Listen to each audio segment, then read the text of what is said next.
계속해서 구약성경 신명기입니다. 신명기 11장 13절에서 25절에 있는 말씀입니다. 제 성경책으로는 구약성경 279페이지에 있습니다. 구약성경 신명기 11장 13절에서 25절에 있는 말씀, 우리 다 찾으셨으면 앞에 있는 우리말 성경으로 13절부터 함께 읽겠습니다.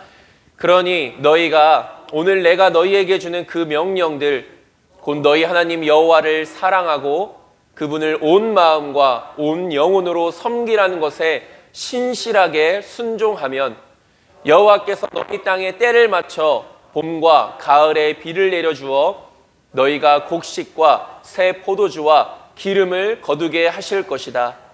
내가 너희의 소들을 위해 들판에 풀이 나게 할 것이니 너희가 먹고 배부를 것이다. 너희는 스스로 조심하라. 그러지 않으면 너희가 마음이 흐려져 다른 신들을 경배하고 절할 것이다. 그때는 여호와의 진노가 너희를 향해 타올라 하늘을 닫아 비가 없게 하시고 땅에서 수확할 것이 없게 하실 것이다. 그러면 너희가 여호와께서 너희에게 주시는 그 좋은 땅에서 곧 멸망하게 될 것이다. 나의 이 명령을 너희 마음과 생각에 단단히 새기고 너희 손목에 메고 이마에 두르라. 그것을 너희 자녀들에게 가르치되 집에 앉아 있을 때, 길을 걸을 때, 누울 때, 일어날 때 그들에게 말해주라. 그것들을 너희 집 문설주와 대문에 써서 붙이라. 그러면 여호와께서 너희 조상들에게 주기로 맹세하신 그 땅에서 너희의 삶과 너희 자녀들의 삶이 하늘이 땅을 덮는 날과 같이 많아질 것이다. 너희가 만약 내가 너희에게 준 명령을 잘 따르고 너희 하나님 여호와를 사랑하고 그분의 모든 길로 행하며 그분을 단단히 붙들면 여호와께서 너희 앞에서 이 모든 민족들을 쫓아내실 것이고 너희는 너희보다 크고 힘이 센 민족들을 얻을 것이다. 너희가 밟는 곳이 어디든지 너희 것이 될 것이고 너희 영토는 이 광야에서 레바논까지 유프라테스 강에서 서쪽 바다까지 넓어질 것이다. 어떤 사람도 너희를 대항해 설 수 없을 것이다.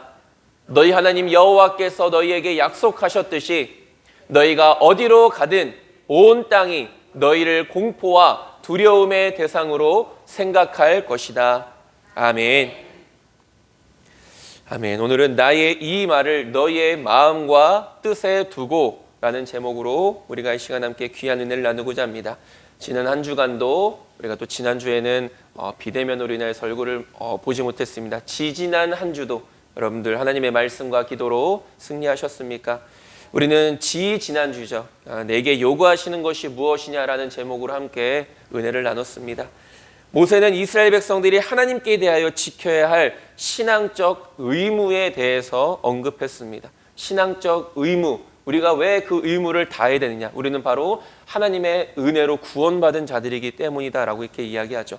그러면서 하나님께서 우리에게 요구하시는 것이 있다라고 이렇게 말씀하십니다.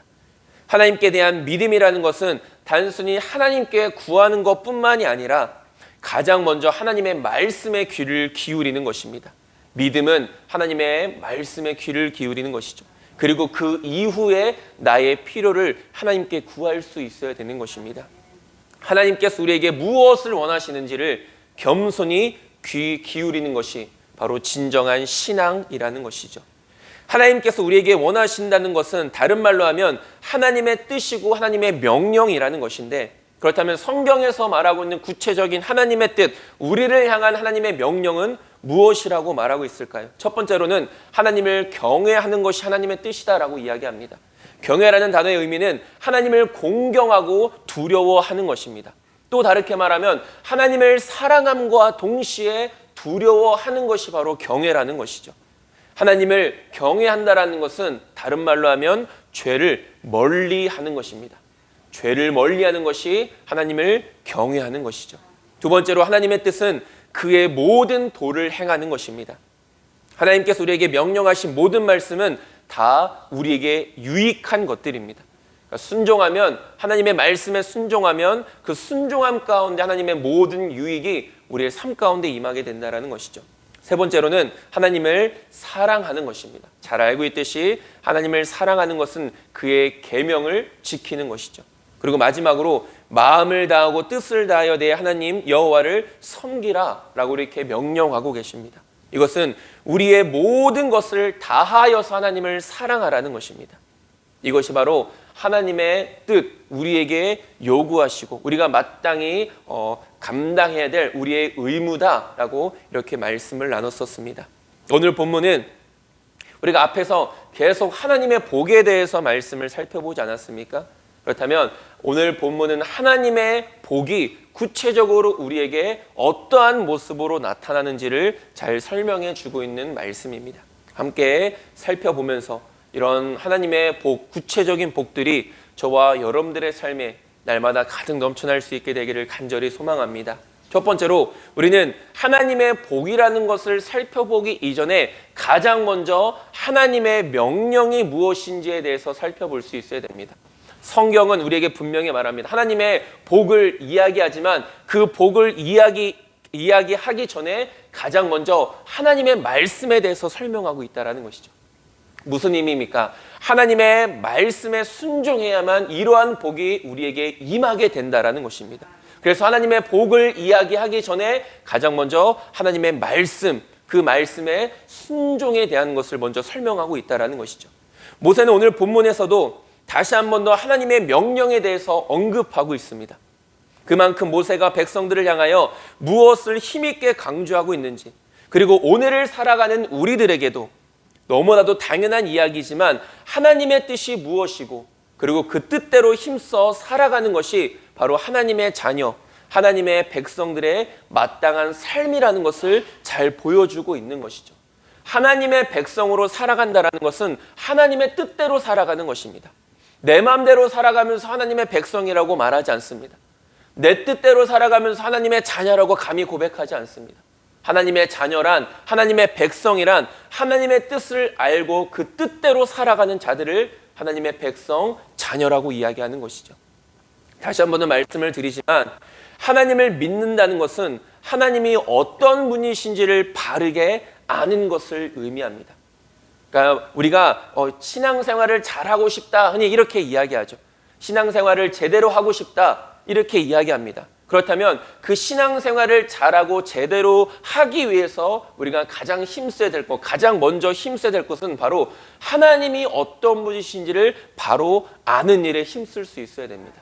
하나님이 어떤 분이신지를 바로 알아야 우리가 원하는 하나님께서 우리에게 요구하시는 바른 믿음의 삶을 살아갈 수 있는 것이기 때문이죠. 우리가 하나님이 어떤 분이신지를 제대로 알지 못하고 제대로 이해하지 못하면 우리는 반드시 하나님에 대해서 오해하게 됩니다. 그러니까 성경에서 말하는 하나님, 성경에서 가르치는 하나님대로 우리가 하나님을 믿는 것이 아니라 내가 생각하고 내가 상상하고 내가 만들어낸 하나님을 내가 믿게 된다는 것이죠. 왜 그렇습니까? 하나님에 대해서 오해하고 있기 때문에.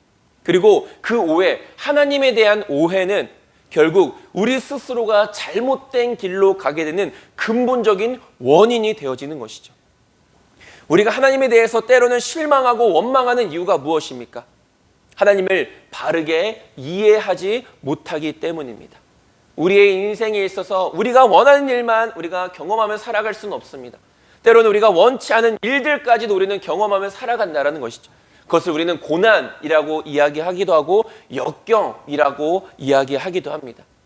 그 고난 앞에서, 역경 앞에서 많은 사람들이 좌절하고 낙심하는 삶을 살아가죠. 그러나 믿음의 사람들은 그 고난조차도 하나님의 뜻이라는 사실을 믿고 그 고난 가운데 담겨진 하나님의 뜻이 무엇인가를 발견하기 위해 힘써야 하며 그 고난을 허락해 주신 하나님의 뜻대로 그 고난을 잘 이겨내어서 결국은 그 고난 너머에 담겨져 있는 하나님의 은혜와 복을 누리며 살아갈 수 있어야 되는 것입니다. 계속해서 신명기 말씀을 통해 살펴보지만 하나님의 복도 때로는 하나님께서 우리에게 내려주시는 그 저주가 징계라고 말씀을 나누지 않았습니까? 그 징계조차도 우리에게 베풀어 주시는 하나님의 은혜이고 복이라고 우리가 말씀을 계속해서 살펴보고 있습니다. 우리가 말씀대로 순종하며 살아가면 하나님이 복을 주십니다. 그러나 우리가 말씀대로 순종하지 않으면 하나님께서는 우리를 징계하십니다. 그 징계가 주는 목적이 무엇입니까? 우리를 돌아보게 하는 것이죠.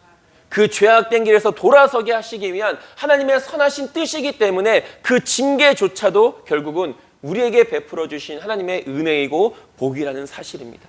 우리는 이런 성경을 통해서 이런 하나님에 대해서 바르게 이해하고 있어야 됩니다. 그래야만 바른 믿음의 삶을 살아갈 수 있게 되는 것이죠.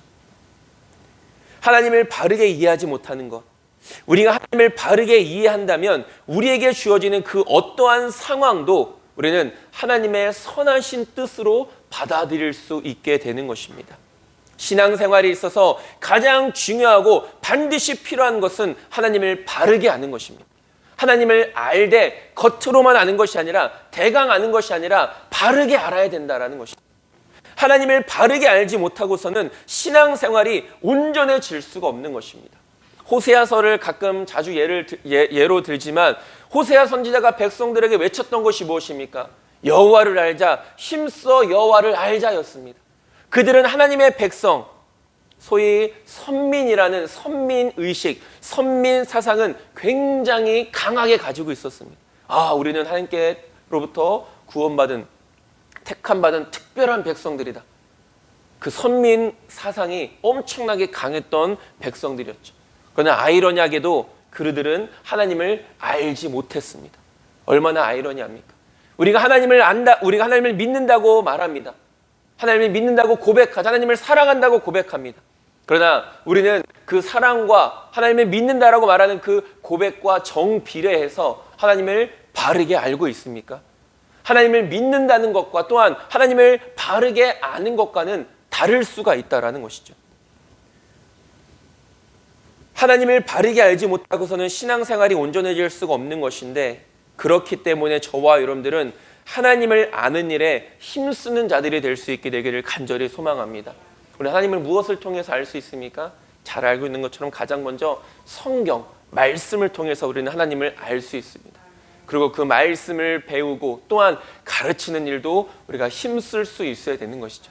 그래야만 하나님에 대한 오해가 사라지게 되고 하나님에 대한 바른 지식과 이해를 통하여서, 바른 알을 통하여서 우리는 온전한 믿음의 삶을 살아갈 수 있게 되는 것입니다.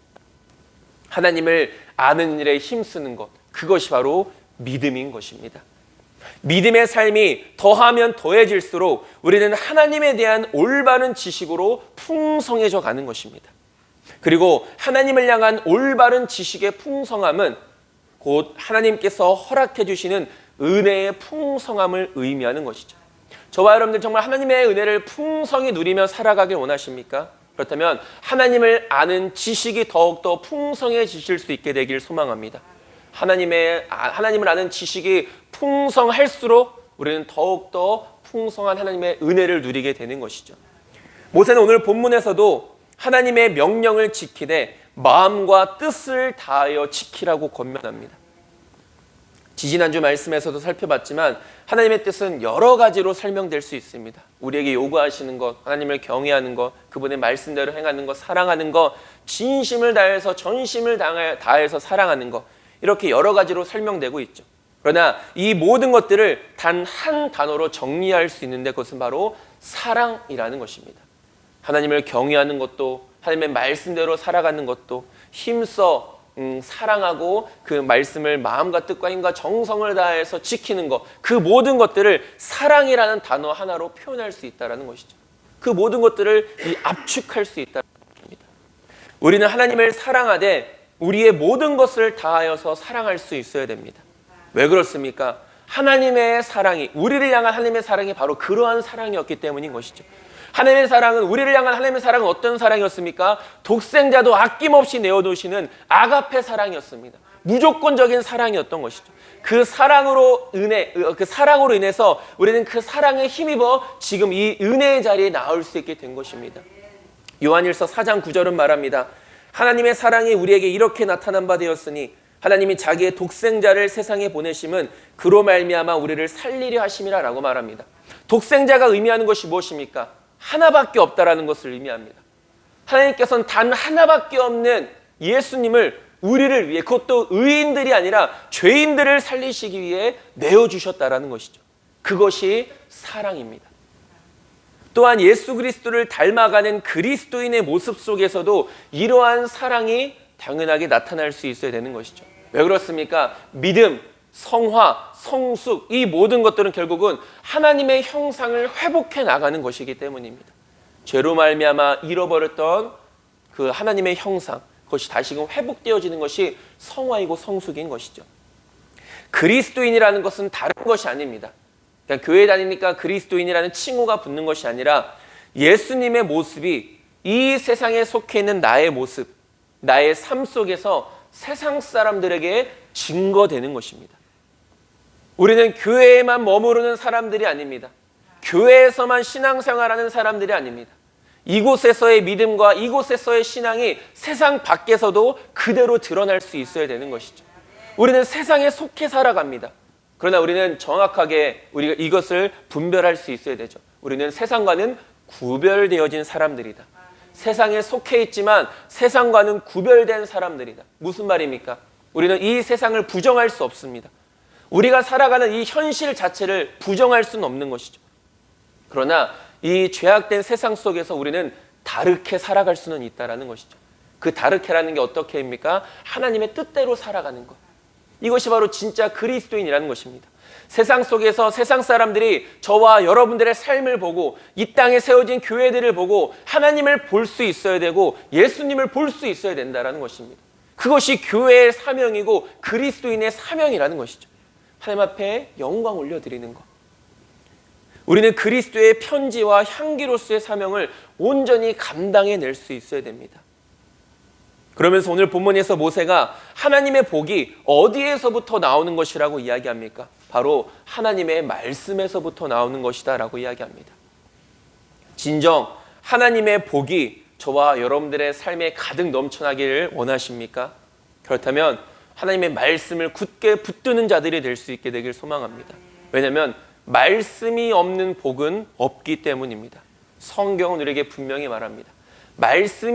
말씀 없이는 복이 없다라는 것은 또 다르게 이야기하면 순종 없이는 복이 없다라는 것을 의미하는 것이죠.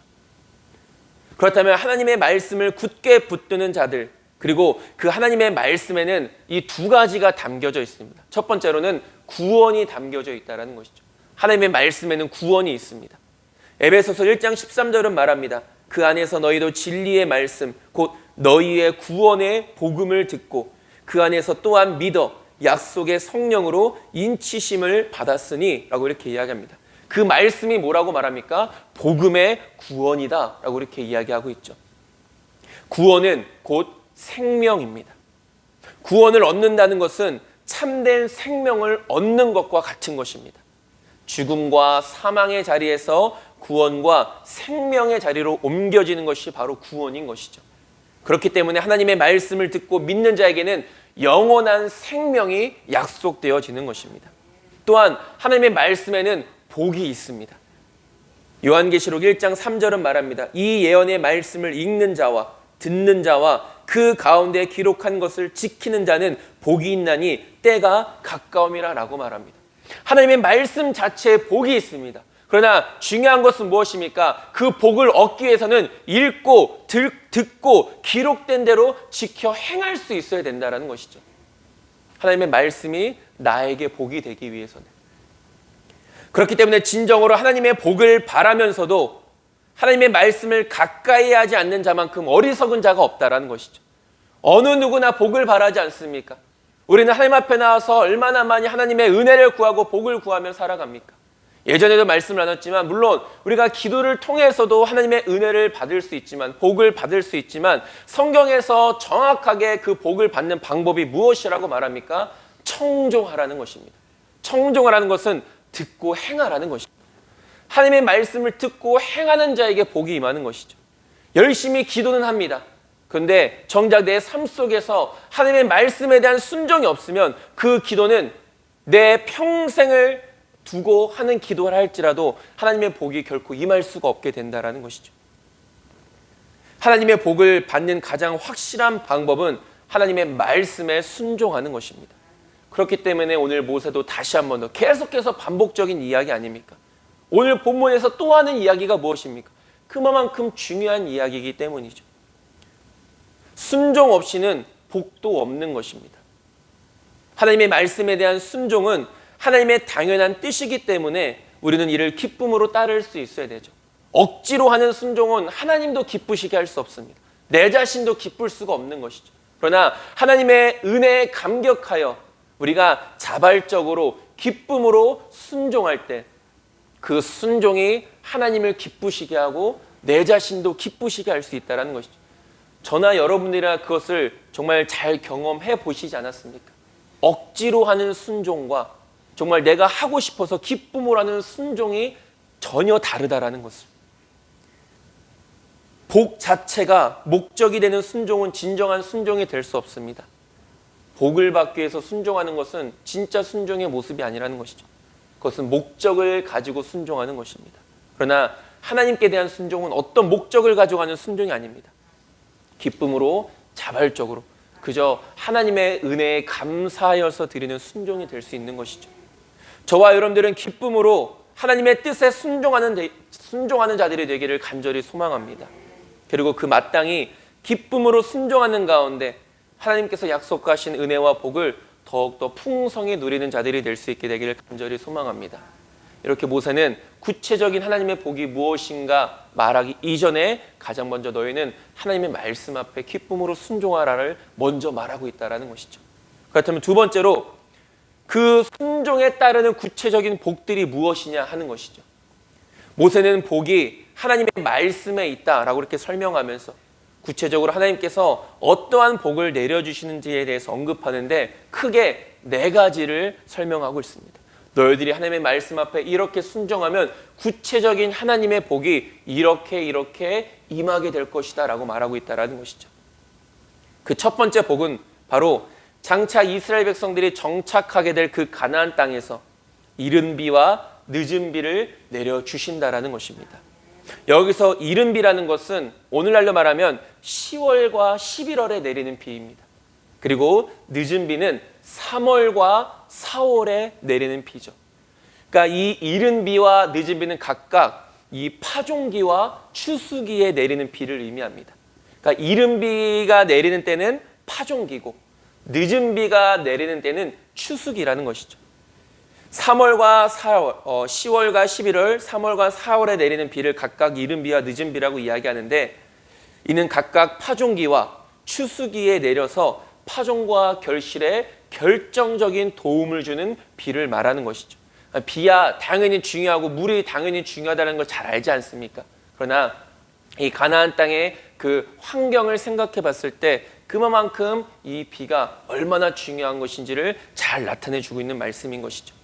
그러니까 이스라엘 백성들이 정착하게 될 이 가나안 땅은 9월 중순까지가 건기입니다. 아주 건조하죠.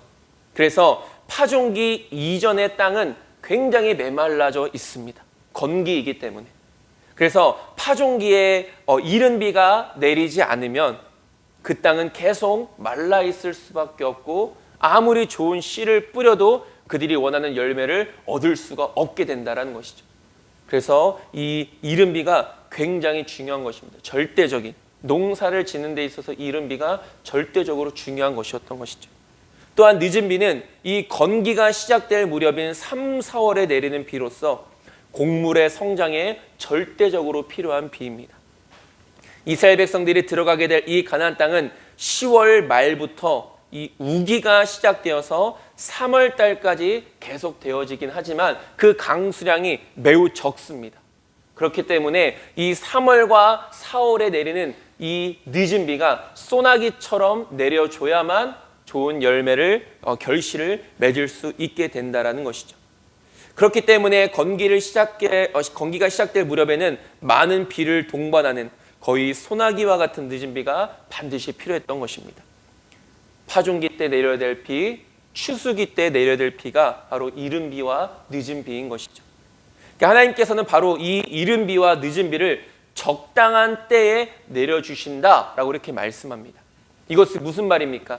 때를 맞춰 비를 내려주셔서 가뭄이 없게 해주시겠다라는 뜻인 것이죠.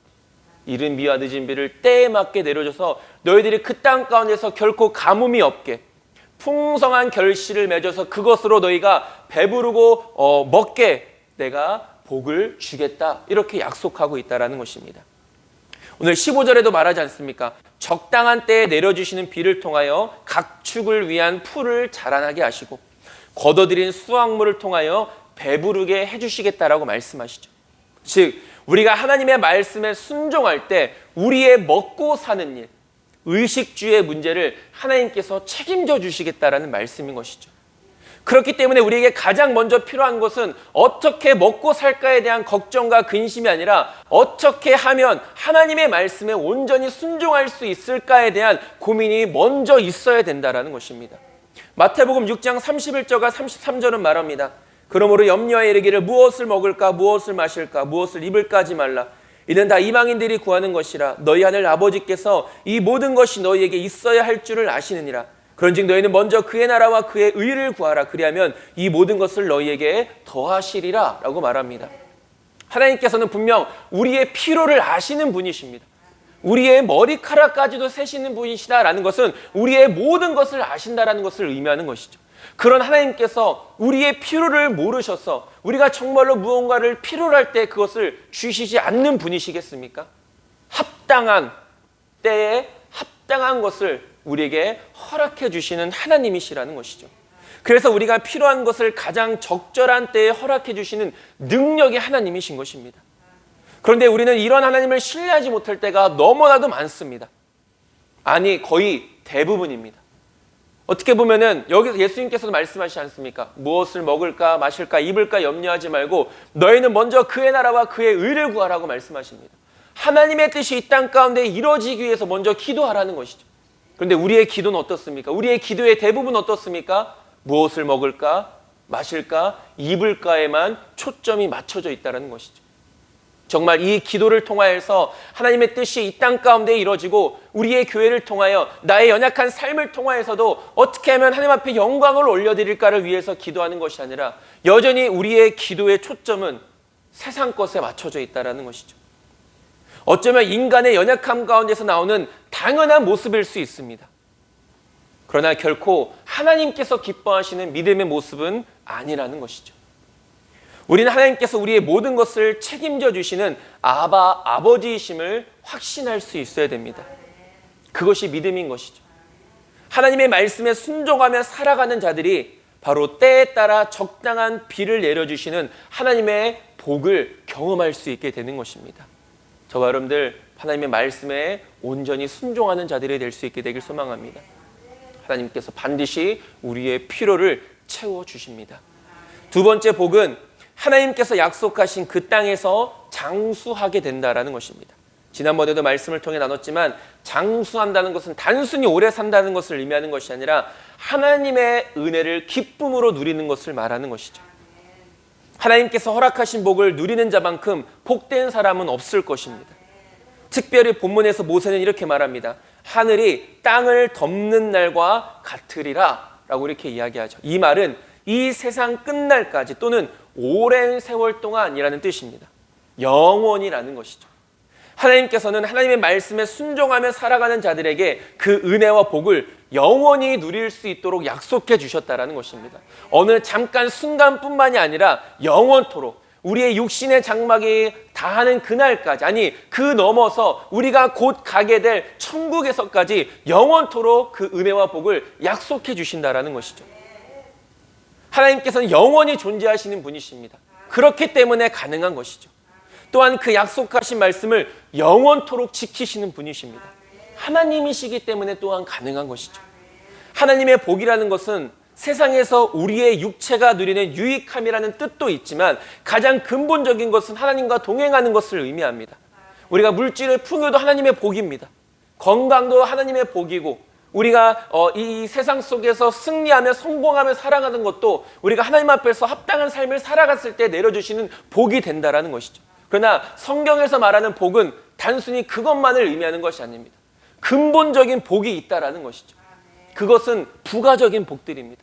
근본적인 복이 무엇입니까? 하나님과 함께하는 것이죠.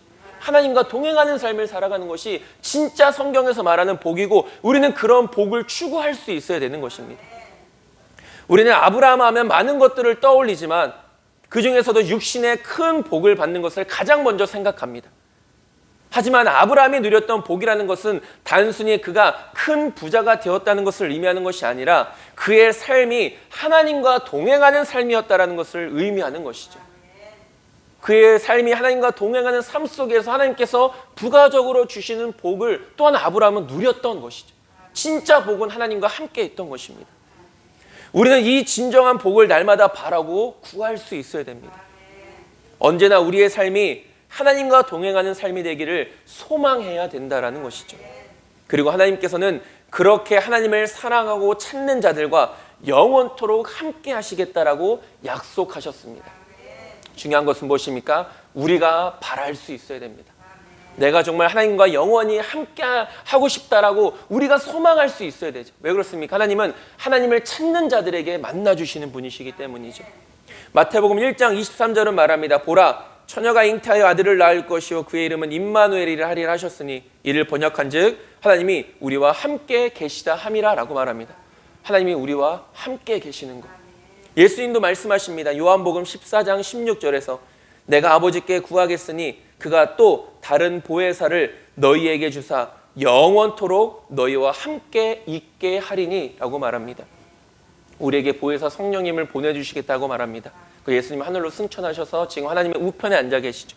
그리고 마지막 때에 다시 땅 가운데 내려오셔서 마지막 심판을 내리시는 예수님. 그리고 그동안 우리에게 보혜사 성령님을 보내주셔서 우리와 영원히 함께 있게 해주시겠다고 약속하셨습니다. 하나님의 말씀에 순종하는 자들은 하나님과 함께 영원토록 하나님이 주시는 은혜와 복을 누리게 되는 것입니다. 다시 한 번 더 말씀드리지만 단순히 우리의 육신의 삶에서뿐만이 아니라 그 육신의 삶을 넘은 영원의 삶, 천국의 삶에서도 하나님은 우리와 영원히 함께 하시는 은혜의 하나님이심을, 그러고 그런 복을 말씀에 순종하는 사람들이 누릴 수 있다라는 것을 우리는 기억할 수 있어야 됩니다. 세 번째 복은 원수들의 공격 앞에서도 흔들리지 않게 된다라는 것입니다. 이것은 원수들로부터의 하나님의 보호하심과 원수들을 능히 이길 수 있는 능력과 승리를 의미하는 것이죠. 원수라는 것은 사람일 수도 있지만 영적으로는 사단입니다. 그 사단들의 공격 앞에서도 우리의 믿음이, 우리의 신앙이 결코 흔들리지 않게 되는 것이죠. 어떨 때? 하나님의 말씀 앞에 순종하며 살아갈 때. 장차 이스라엘 백성들이 거하게 될 가나안 땅은 오랜 시간 동안 수많은 강대국들에게 둘러싸여 있었습니다. 이스라엘 정말 조그만한 나라입니다. 조그만 나라이죠. 그런데 그 이스라엘 역사 동안 그 주변에 얼마나 강한 나라들이 존재했었습니까?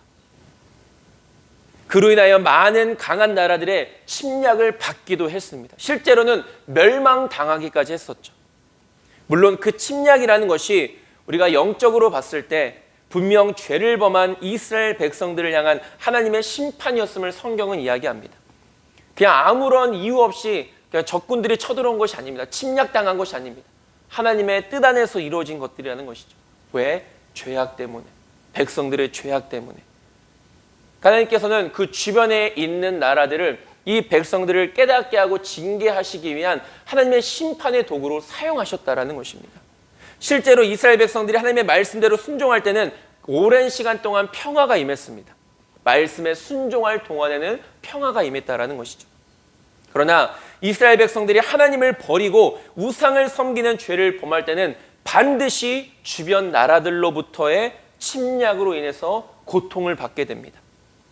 남유다가 바벨론에 의해 멸망당할 때도 하나님께서는 바벨론의 느부갓네살 왕을 하나님의 백성을 심판하시기 위한 도구로 사용하십니다. 예레미야 25장 9절에 보라, 내가 북쪽 모든 종족과 내 종 바벨론의 왕, 하나님의 종이라고 말합니다. 다른 나라의 왕. 어떻게 보면 이스라엘 이 민족에게 있어서는 원수와도 같은 나라임에도 불구하고 하나님은 그 느부갓네살 왕, 바벨론의 느부갓네살 왕을 하나님의 종이라고 이렇게 말씀하시죠. 느부갓네살을 불러다가 이 땅과 그 주민과 사방 모든 나라를 쳐서 진멸하여 그들을 놀램과 비웃음거리가 되게 하며 땅으로 영원한 폐허가 되게 할 것이라 여호와의 말씀이니라 라고 이렇게 말씀합니다. 반대로 하나님의 말씀에 순종했을 때 회복의 역사와 전쟁이 없는 평화의 시대가 도래하게 되죠. 사무엘상 7장 14절에 블레셋 사람들이 이스라엘에게서 빼앗았던 성읍이 에그론부터 가드까지 이스라엘에게 회복되니 이스라엘의 그 사방 지역을 블레셋 사람들의 손에서 도로 찾았고 또 이스라엘과 아모리 사람 사이에 평화가 있었더라. 오래전에 빼앗겼던 땅입니다. 우리가 잘 알고 있는 미스바의 회개 사건 아니겠습니까? 블레셋이 쳐들어왔을 때 백성들이 두려워서 사무엘 선지자를 찾아갑니다. 우리가 어떻게 해야 됩니까? 그럴 때 사무엘 선지자가 뭐라고 말합니까? 칼과 창을 들어라 라고 말하지 않습니다. 너의 손에 있는 우상들을 버려라 라고 말하죠. 그것은 무엇을 의미하는 것입니까? 지금 이 블레셋에 의한 공격이 다른 어떤 것에 의해서 이루어진 것이 아니라 이스라엘 백성들 자신들의 죄악 때문에 발생한 일이라고 사무엘 선지자는 말하고 있는 것이죠. 그리고 그들이 미스바에 모여서 회개합니다. 그들이 가지고 있던 우상을 다 버립니다. 그리고 사무엘 선지자가 하나님 앞에 기도하죠.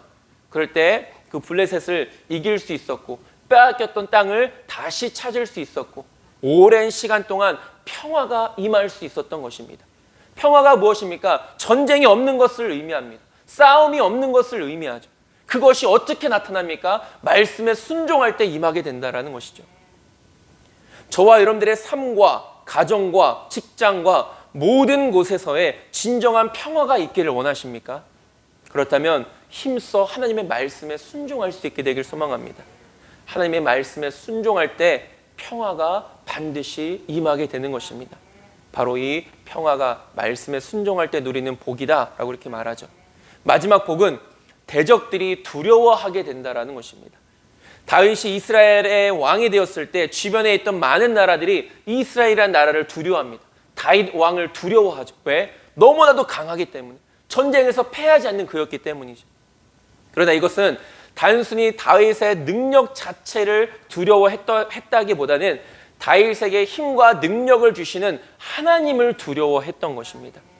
세상 사람들은 그때 당시에 다윗 시대 때 세상 사람들은 다윗을 봤을 때 하나님을 볼 수 있었다라는 것이죠. 그렇기 때문에 다윗을 두려워했고 이스라엘을 두려워했던 것입니다. 이것은 또한 영적으로 세상과 사단의 세력이 하나님의 약속과 도우심을 입은 성도들을 결코 완전히 넘어뜨리지 못한다라는 것을 의미하는 것이죠. 우리가 세상을 흔히 뭐라고 말합니까? 영적인 전쟁이라고 이야기하지 않습니까? 끊임없는 사단과의 전쟁입니다. 끊임없는 사단의 유혹을 물리치고 뿌리치고 말씀 위에 굳게 서는 삶을 살아가는 것이 그리스도인의 삶 아니겠습니까? 신명기 로마서 8장 31절은 말합니다. 그런즉 이 일에 대하여 우리가 무슨 말을 하리요? 만일 하나님이 우리를 위하시면 누가 우리를 대적하리요? 라고 이렇게 말합니다. 하나님이 우리와 함께 하신데 어느 누가 우리를 대적할 수 있겠느냐? 영적으로 봤을 때 하나님이 우리와 함께 하시는데 사단이 우리를 어떻게 할 수 있겠느냐 말하는 것이죠.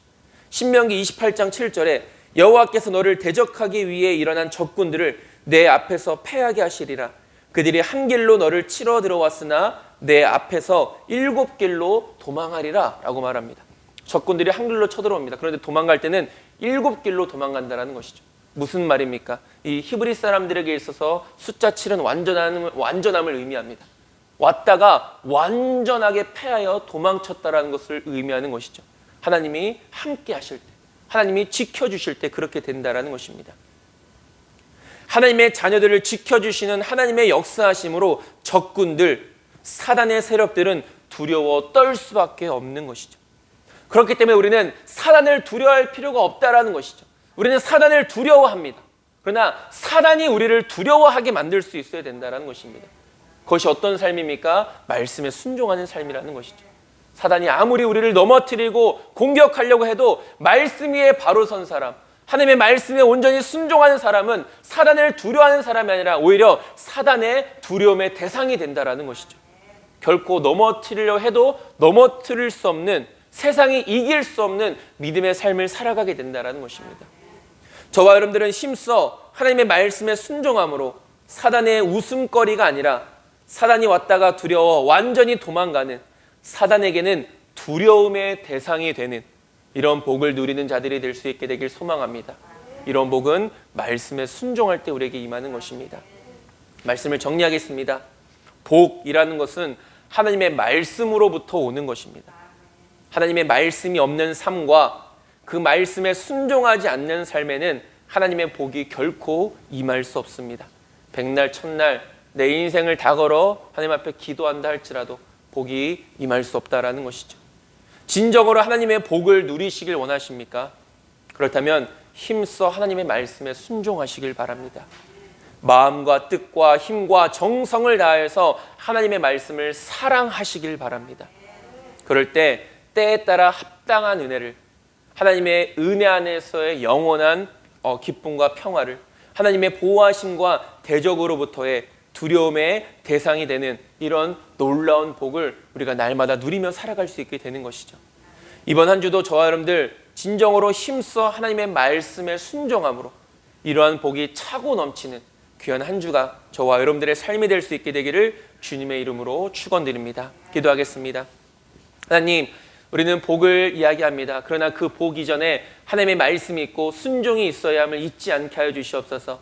기쁨으로 순종하되 그 말씀 앞에 순종하며 살아가는 자들에게 이렇게 약속되어진 준비되어진 하나님의 은혜와 복이 가득 넘쳐나게 하시고 그 복을 누리는 사람들이 바로 오늘 이 말씀을 함께 나눈 우리의 삶, 우리 귀한 하늘빛 교회 성도님들의 삶이 될 수 있도록 인도하여 주시옵소서.